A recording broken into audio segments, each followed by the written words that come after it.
준은 혹시 활용 많이 하세요? 저는 사실 코로나 터지기 전에는 아예 활용을 안 했었는데 뭐 최근 들어서 사실 제가 좀 가정적이어서 집에서 아내한테 이제 밥을 해주다가 필요하네요 이렇게. 네, 하다가 지쳐서 요즘에는 이제 배달 음식을 조금씩 시켜 먹고 있는데 그래도 생각보다 되게 편리하긴 하더라고요.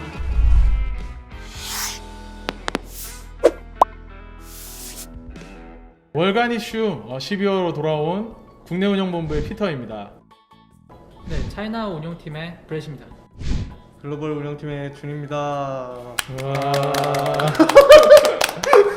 예, 굉장히 어색한 박수인데 예, 저희끼리는 어색하지만 그래도 최대한 재밌게 여러분들이 너무 노잼일 것 같아서 좀 재밌게 해보려고 하고 있습니다. 지난 11월과 다르게 저희가 마스크를 착용하고 지금 촬영을 하고 있습니다. 저희가 코로나 방역 수칙을 준수하기 위해서 서로 간에 좀 마스크를 착용하고 촬영하고 있는 점을 양해해 주시면 감사드리겠습니다.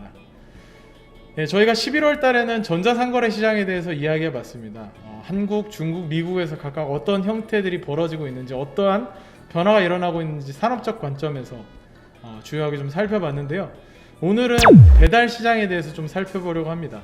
특히나 사실 코로나 상황을 맞이하면서 전 세계적으로 배달 시장이 굉장히 좀 다르게 변화하고 있는 상황입니다. 굉장히 성장을 크게 하고 있는 상황이기도 하고요.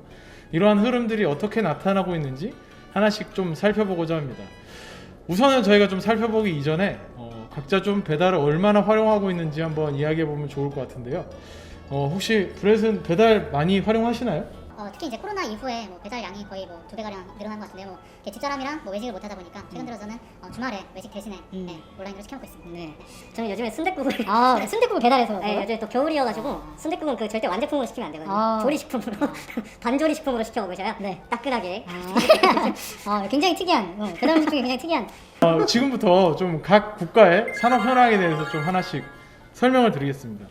우선은 그러면 우리 지난번에 전자상거래 다뤘던 것처럼 미국 시장부터 한번 이야기해 볼까요?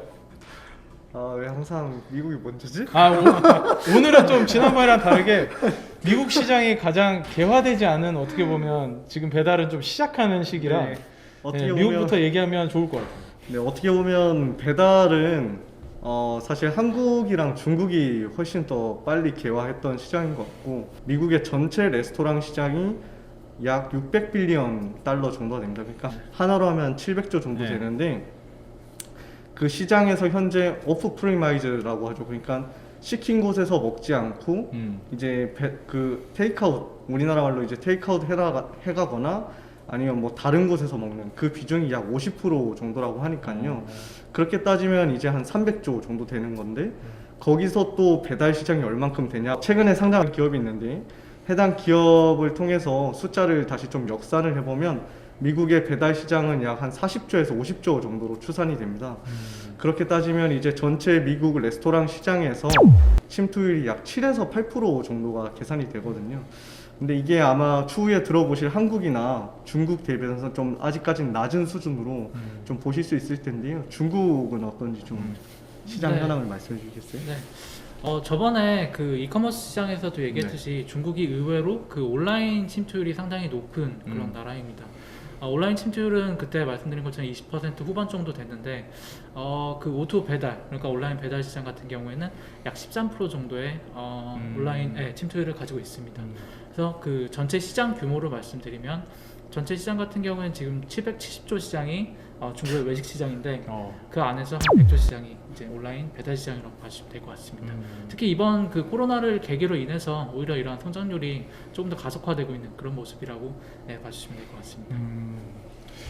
마지막으로 우리나라를 살펴보면 한 중간 정도 위치라고 보시면 될 것 같아요. 우리나라 같은 경우도 물론 이제 우리나라는 데이터가 통계청에서 굉장히 자세하게 나오기 때문에 어느 정도 추산이 가능한데요. 우리나라 외식 산업의 규모가 대략적으로 한 150조 정도 시장으로 보시면 되는데, 그 온라인 상거래에 대한 그 통계 자료들 중에서 음식 서비스라는 부분이 있습니다. 이게 딱 지금 배달 관련된 부분들인데, 배달이 지금 현재 2020년 10월까지의 데이터가 나와 있는 상황인데, 이거를 11월, 12월까지 다 더해서 보면은 15.6조 정도 규모가 되고요. 그럼 대략적으로 보면 뭐 아까 말씀드린 150조 기준으로 보면 10% 정도 되고, 외식 산업이 한 100조 정도 된다. 그러면 뭐 중국이랑 비슷한 한 13% 정도 되겠죠.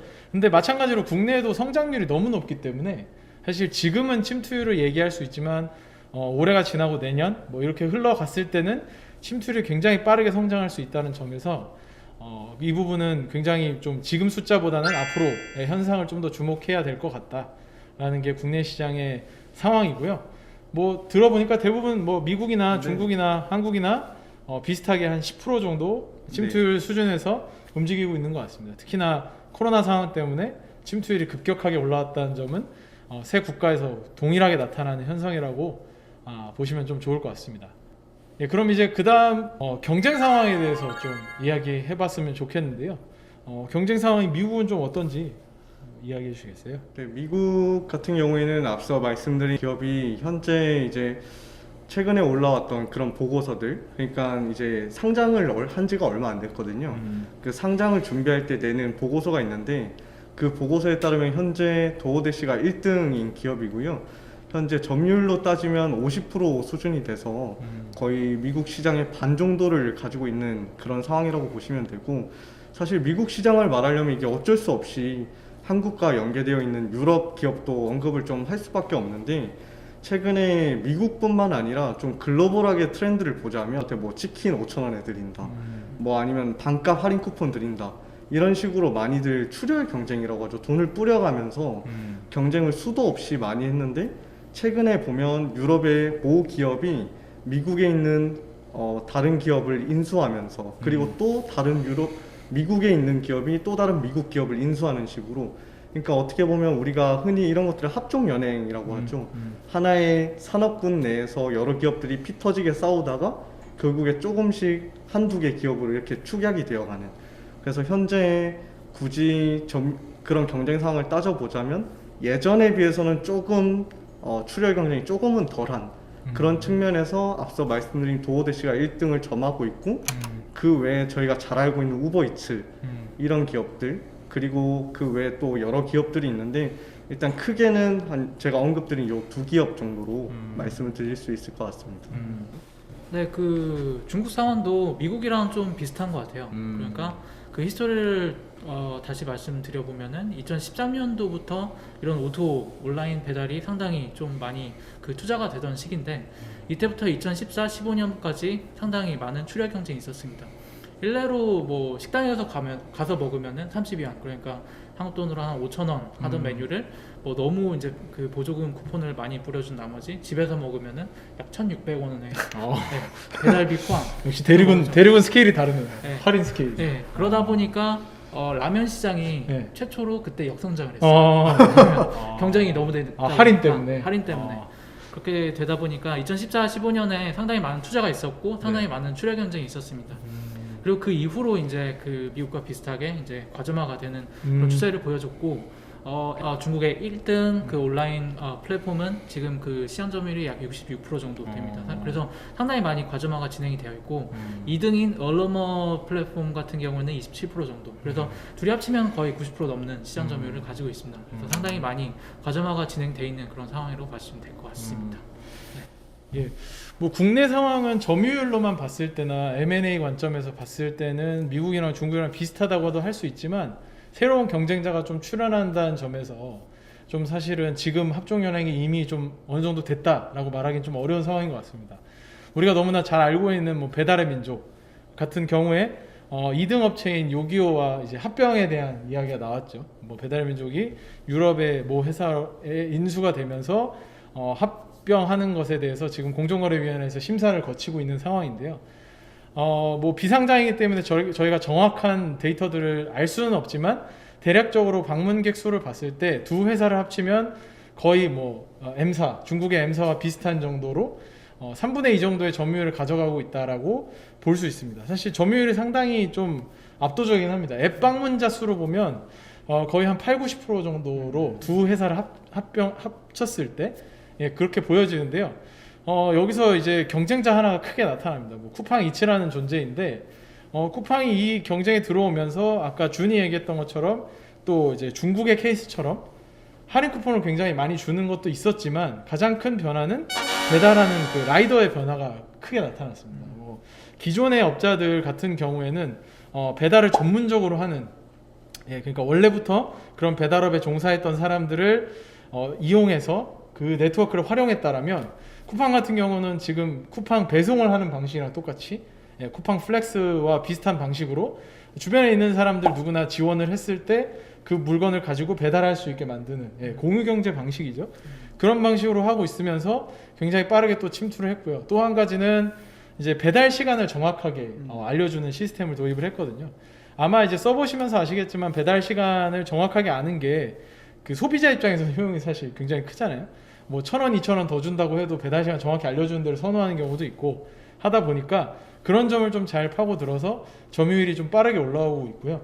뭐 지난 7월에 서비스를 시작했음에도 불구하고 점유율이 좀 빠르게 올라오고 있는 상황이어서 경쟁 상황은 만만치 않다라고 보시면 좋을 것 같습니다. 배달 시장 상황에 대해서 좀 살펴봤는데 사실은 3분의 2씩 점유율을 가지고 가고 있는 기업, 뭐 절반의 점유율을 가지고 가고 있는 기업도 있지만 개인적으로 사실 안심할 수 없는 시장인 것 같아요. 언제든지 기존의 모바일 플랫폼 업체나 다른 사업자가 새로운 아이디어로 뛰어들면 점유율이 급격하게 뺏길 수도 있고 이게 참 어려운 부분인 것 같은데 이 부분에서는 좀 어떻게 생각하세요? 저는 개인적으로 미국 시장 같은 경우에는 어느 정도 그 부분도 맞기는 하지만 조금은 뭐 가점화된 시장이지 않을까라고 생각하고 있는데 과거에는 그랬다라고 말씀드리는 게 앞서 말씀드렸던 기업 같은 경우에 현재는 50% 정도의 점유율을 가지고 있다고 했는데 불과 3년에서 4년 전만 했어도 거의 한 10% 언저리 그 10% 내외에서 점유율을 가지고 있던 기업이었거든요.